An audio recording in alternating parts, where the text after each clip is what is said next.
मानवीय जीवन का लक्ष्य धर्म अर्थ काम मोक्षणम आरोग्यम मूलमुत्तमम रोगस्य तस्य अपहर्ताराः श्रेयसो जीवितस्य च। आत्म कल्याण करना मानव जीवन का लक्ष्य है। क्या करना? और फिर ये जब जीवन खत्म हुआ तो जीने का ढंग आया और सम्मा बुझ गई तो महफिल में ऐसा फिर हो जाता है। जब अंतिम समय आता है तब लोगों को होश आता है, अरे मैं तो किस लिए आया था और कहां फंस गया। किस लिए आया था? ईश्वर के भजन के लिए आया था, और फिर हम इधर उधर फंस जाते हैं। याद रखना कि ये जीवन बार बार मिलने वाला, मनुष्य जन्म अनमोल रे, इसे माटी में ना रोल रे, अब तो मिला है फिर न मिलेगा, कभी नहीं कभी नहीं कभी नहीं। मनुष्य जन्म अनमोल रे, इसे माटी में ना रोल रे, अब तो मिला है फिर न मिलेगा, कभी नहीं कभी नहीं कभी नहीं। तू सत्संग में आया कर, गीत प्रभु के गाया कर, सुबह शाम ओ प्यारे बंदे, मन मंदिर में झाड़ू लगाया कर। कुछ नहीं लगता मोल रे, इसे माटी में ना रोल रे, अब तो मिला है फिर न मिलेगा, कभी नहीं कभी नहीं।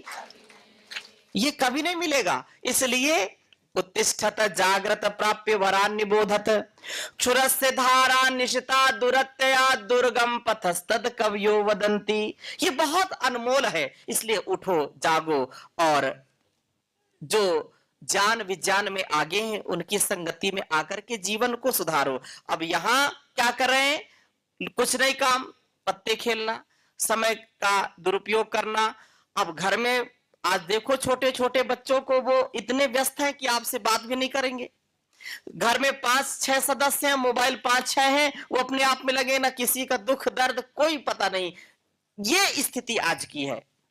ये समय का दुरुपयोग, और थोड़ा समय मिला तो इधर उधर जो है अपने नाच गाने में। हमारे जीवन का लक्ष्य क्या है ये भूल जाते हैं, भटक जाते हैं, विषयों में अटक जाते हैं, इसलिए योग नहीं करते।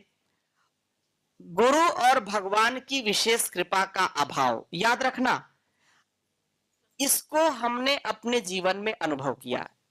और गुरुदेव के श्रीमुख से भी आपने हजारों बार सुना होगा कि जो भगवान के रास्ते पर चलते हैं, जो गुरु के रास्ते पर चलते हैं, जो योग के रास्ते पर चलते हैं, उनकी रक्षा परमपिता परमेश्वर करता है।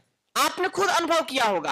आप जब अपने घर से नगर नगर डगर डगर लोगों को योग की शिक्षा में शिक्षित करने के लिए जाते हैं, तो याद रखना आपका घर परिवार जो परमपिता परमेश्वर जिसका ध्यान रखता, वो कभी भी विचलित नहीं होता, कभी दुखी नहीं होता। भारतवर्ष में क्योंकि धार्मिक पृष्ठभूमि सबकी रहती है, धर्म के हम संवाहक हैं, अपने अपने जीवन को आप देखिए कि जितना आप दूसरों के लिए करते हैं निष्काम भाव से, आपके घर परिवार के लोग कभी भी पतित नहीं होते। आपके जो लगता है कि अरे ये तो बड़ा विषम समय आ गया, और आप अपने पथ पर जा रहे हैं, योग के पथ पर जा रहे हैं, तो वो धीरे धीरे वो जो विषम परिस्थिति है वो बिल्कुल अच्छी परिस्थिति हो जाती है। कभी कभी जीवन में कुछ संकट आते हैं तो वो संकट भी कट जाते हैं, वो बादल भी छट जाते हैं। नहीं तो घर में परेशान, पति पत्नी परेशान, एक दूसरे से परेशान, घर परिवार टूट जाता है। घर में कोई ना कोई बीमार हमेशा रहता है। जिस घर में योग नहीं होता, यज्ञ नहीं होता, बड़ों की सेवा नहीं होती, जिस घर में ऋषियों की ज्ञान परंपरा नहीं है, उस घर में कभी भी सुख और शांति नहीं होती। लोग बीमार रहते हैं। इसलिए इस बात को यहां पर हमने कहा। अब योग सेवा करने के सुपरिणाम क्या हैं?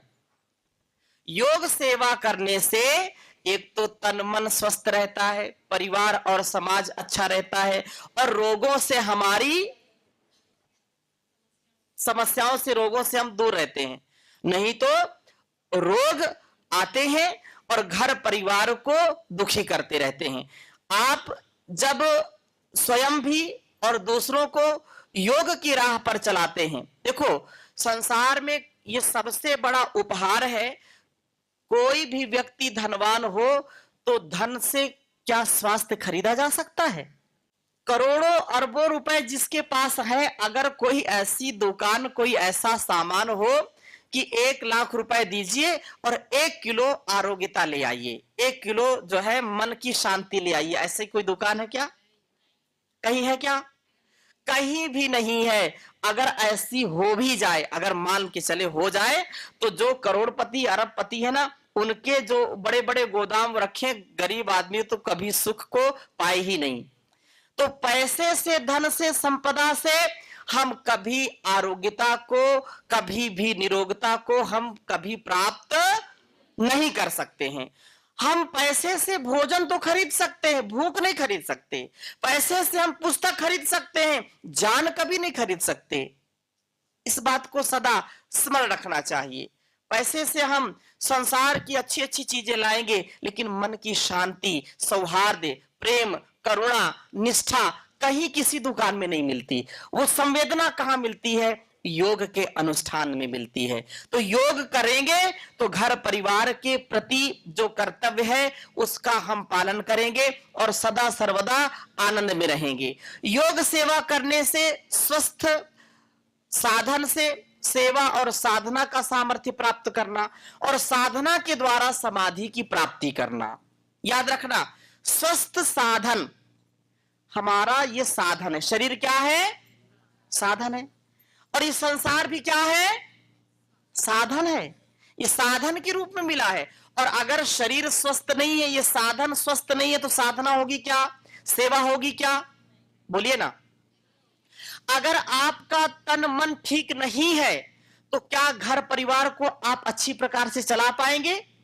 नहीं चला सकते। जान करके भी, आप कोशिश करके भी अपने परिवार को अच्छा नहीं बना सकते, अपनी संतानों का निर्माण नहीं कर सकते, अपने घर परिवार को सुख समृद्धि से युक्त नहीं कर सकते हैं अगर शरीर आपका पीड़ित है, मन आपका पीड़ित है। अगर शरीर स्वस्थ है, मन स्वस्थ है, साधन अच्छा है, तो सेवा भी अच्छी होगी। सेवा अच्छी होगी, साधना अच्छी होगी। इस सेवा के लिए, साधना के लिए सारा साधन मिला है। इसलिए बहुत सुंदर बात कहते हैं कि साधना का ये रास्ता है। हम सच्चे साधक बने। क्या बने? साधक बने। थोड़ा सा समय निकाल करके साधना जरूर करना, और साधना करने से इतना आनंद, इतना आपका जो है व्यक्तित्व बढ़ेगा कि आप उसका अनुभव कर पाएंगे। लेकिन पथ बड़ा कठिन है।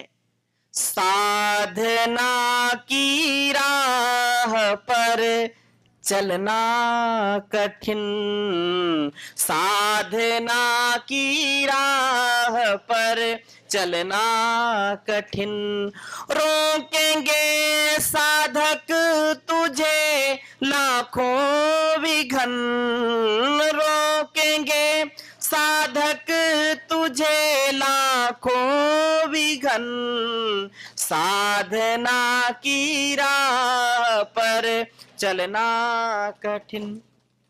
साधना की राह पे रुकना छोड़ दे, साधना की राह पे रुकना छोड़ दे, जो तुझे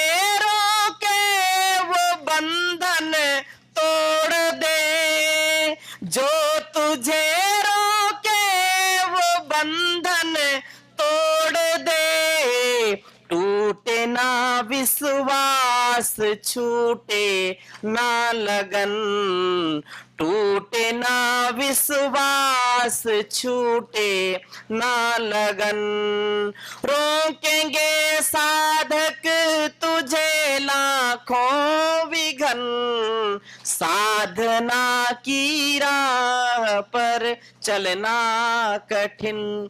जब हम कठिनाइयों को पार कर लेते हैं, अपने साधना के पथ पर सदा आगे बढ़ते रहते हैं, तो साधना, सेवा और साध्य तक पहुंच जाते हैं। मंजिल उन्हीं को मिलती है जो सदा आगे बढ़ने का हौसला रखते हैं। उनको मंजिल कभी नहीं मिलती जो हाथ पर हाथ धर करके बैठते रहते हैं, अरे हम भी कर लेते हैं, हम भी कर सकते हैं, हमको भी अवसर मिलना चाहिए। उन लोगों को कभी भी मंजिल नहीं मिलती। एक एक कदम चल करके ही तो मंजिल पाते हैं। इसलिए योग के पथ पर चरैवेति चरैवेति, सेवा के पथ पर। आज परम पूज्य गुरुदेव को हम देखें, एक भी दिन कोई ऐसा हुआ क्या कि आज गुरुदेव योग नहीं सिखाए? हुआ क्या?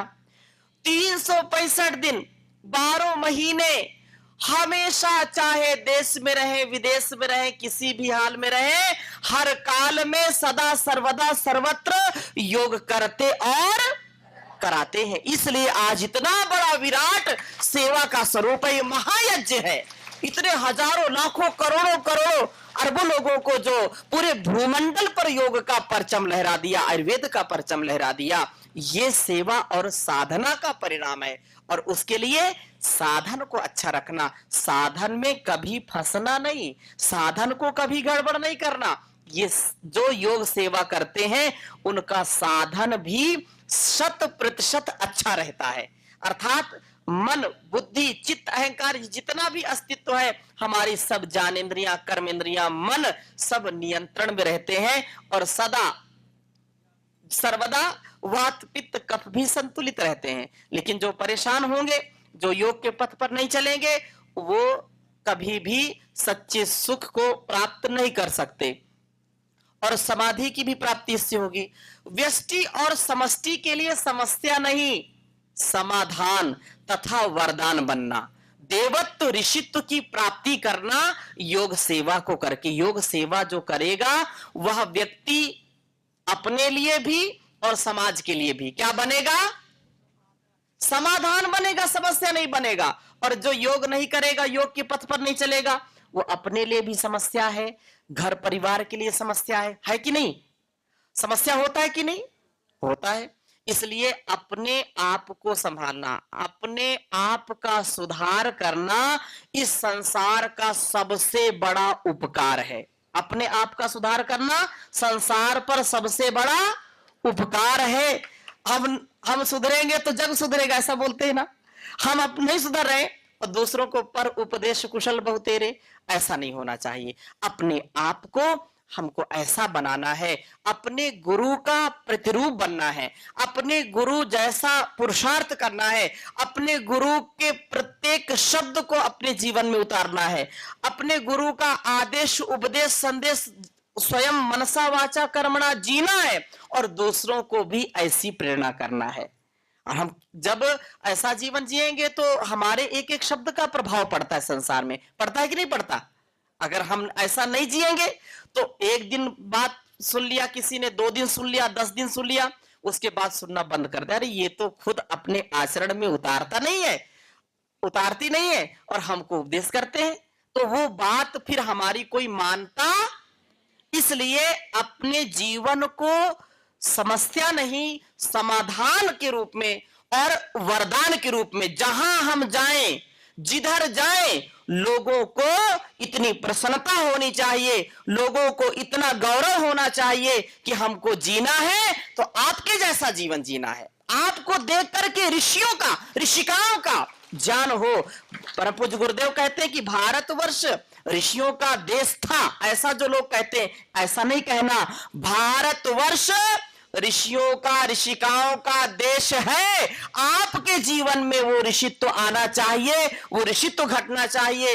आपके जीवन में गार्गी मदालसा मैत्रेयी का, आपके जीवन में अपाला घोषा का, आपके जीवन में सावित्री सीता का स्वरूप नजर आना चाहिए। तब ये भारतवर्ष विश्व गुरु बनेगा, तब ये भारतवर्ष वास्तव में ऋषियों का देश। ये आप ऐसा जीते, हमारे समस्त जितने भी योग साधक इस जीवन को जीते हैं, वास्तव में उनका सदा ही उत्कर्ष होगा। योग सेवा से गुरु और भगवान की शरणागति की प्राप्ति होगी। गुरु की कृपा अहर्निश बरसती है। देखो, एक तो सामान्य कृपा है और एक विशेष कृपा है। जैसे सूर्य और चंद्र प्रकाश देते हैं, चंद्रमा शीतलता देता है और सूर्य उष्णता गर्मी देता है।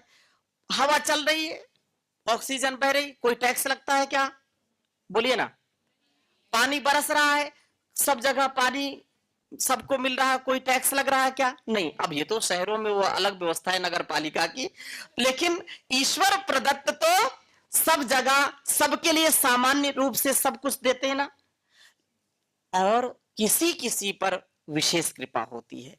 जो व्यक्ति अपना तो कल्याण करता ही करता है, संसार का कल्याण करने का सामर्थ्य जिसके अंदर आ जाता है, उस पर विशेष कृपा गुरु की होती है, उस पर विशेष कृपा ईश्वर की होती है।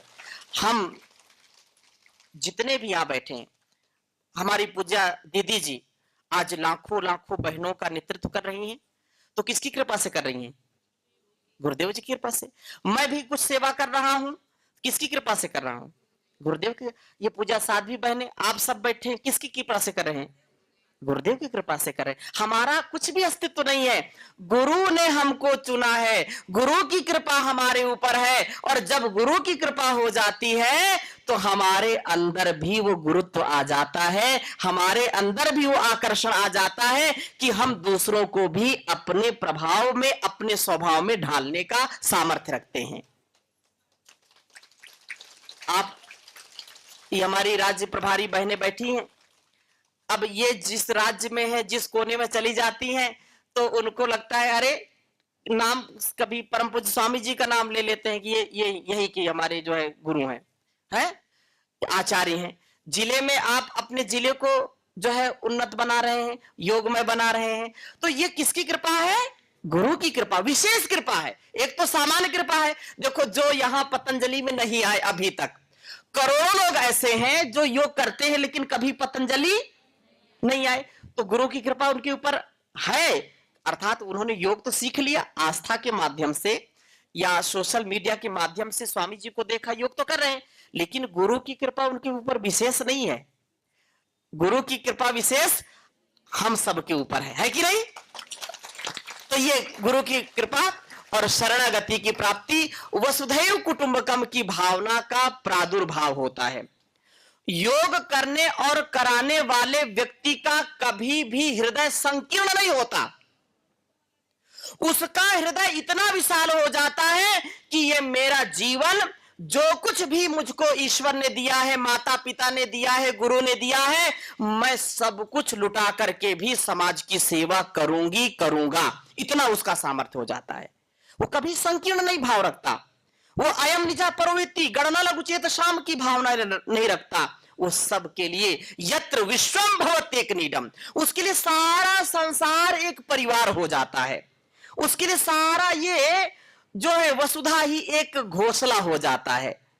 यत्र विश्वम भवत्येक नीडम, ये परिवार का भाव कब आएगा? जब व्यक्ति के अंदर योग का आधान होगा। आज पूरे संसार को हम देखें, आप देखिए पता नहीं कब किस देश को कौन सा आक्रमण हो जाए, पता है? कुछ नहीं पता। अभी वो पता लगा इतने मोबाइल प्रयोग करते थे और एक साथ कितने विस्फोट हो गए, हजारों हजारों लोग चले गए, पता नहीं कब मिसाइल दाग दी जाए। एक योग ही ऐसा साधन है जो इस पूरी धरा को सुख शांति से, आनंद से, एकत्व से परिपूर्ण करने का सामर्थ्य रखता है। इसलिए आज एक बात तो है कि परम पूज्य स्वामी जी महाराज के पुरुषार्थ से 21 जून जो हम मनाते हैं, वो पूरे देश में और पूरी दुनिया में एक साथ योग का जो प्रोटोकॉल है, ये भी हमारे गुरुदेव की ही देन है। इसलिए वसुधैव कुटुंबकम की भावना का प्रादुर्भाव होता है और मानवीय शक्तियों का पूर्ण बोध, अतीन्द्रिय शक्तियों का अर्जन हो जाता है। योग करते करते करते करते कराते कराते इतना विराट व्यक्तित्व हो जाता है, एक आभा मंडल, एक जो ऊर्जा हमारे जीवन में काम करती है, उसका कोई वर्णन नहीं कर सकता है। वो इतना अतीन्द्रिय ज्ञान मिल जाता है कि हमने जो मुख से बोल दिया वो हो जाता है और पता नहीं कब कैसे हो जाता है। वो मूलाधार से सहस्त्रार तक सुसुप्त शक्तियों का जागरण हो जाता है। लेकिन निरंतरता के साथ करने से, निरंतरता के साथ करने से मानवीय शक्ति तो जो है उसका पूर्ण बोध होगा ही होगा, वो मानव से महामानव बनेगा ही बनेगा, लेकिन वो दैवी शक्ति का पुंज हो जाता है। वो अतीन्द्रिय शक्ति जिसको कभी कोई देख नहीं सकता, उसको कोई अपने शब्दों में वर्णन नहीं कर सकता, ऐसी शक्तियों का भी अर्जन योग के माध्यम से होता है। कर्तव्य बोध के साथ निष्काम कर्म। अब देखो, यदि कोई योग की साधना करने से, योग की सेवा करने से क्या होता है, यदि इसका कोई उदाहरण है तो पूरे भूमंडल पर, पूरी इस धरती पर पतंजलि योग पीठ ऐसा संस्थान है जो योग का ज्वलंत एक देदीप्यमान उदाहरण है। यहां आप इतनी बड़ी जो अनुष्ठान, जो इतना बड़ा जो है यज्ञ चल रहा है, चाहे पतंजलि योग पीठ हो, चाहे पतंजलि गुरुकुलम हो, चाहे विश्वविद्यालय हो, चाहे जो है अलग अलग क्षेत्रों में वेलनेस हो, ये सब किसके कारण है? योग की शक्ति के कारण है। योग की शक्ति से ही वास्तव में विराट शक्ति का संचार हमारे जीवन और जगत में हम कर सकते हैं, और कोई दूसरा उपाय नहीं है। इसलिए हम अपने जीवन को योग के पथ पर आगे बढ़ाएं। योग के पथ पर आगे बढ़ने से, योग सेवा करने से संपूर्ण जीवन का उद्देश्य हमको मिल जाता है, संपूर्ण जीवन की जो पूर्णता मिल जाती है। क्योंकि जीवन एक छोटे उद्देश्य के लिए नहीं मिला, जीवन हमारा बड़े उद्देश्य के लिए मिला है। इसलिए आप देखो, सृष्टि से, इस समाज से और प्रकृति से सीख सकते हैं ना। परोपकाराय फलन्ति वृक्षा, परोपकाराय वहन्ति नद्याः, परोपकाराय दुहन्ति गावा, परोपकारार्थमिदं शरीरम। देखो, जितना फल आता है पेड़ में, कोई खाता है क्या? कोई पौधा, कोई ऐसा पौधा कि अपना फल खुद खा गया हो? नहीं है ना। वो जितना फल आएगा सब नीचे ही झुकता चला जाएगा, चाहे उस पर कोई ईंटें मारे, पत्थर फेंके, लेकिन वो फल किसको देता है? सबको देता है ना। तो हमारा जीवन ऐसा होना चाहिए। परोपकाराय फलन्ति वृक्षा। नदियां बहती हैं, किसके लिए बहती हैं? परोपकार के लिए बहती है ना। और गाय भी दूध देती, किसके लिए देती है?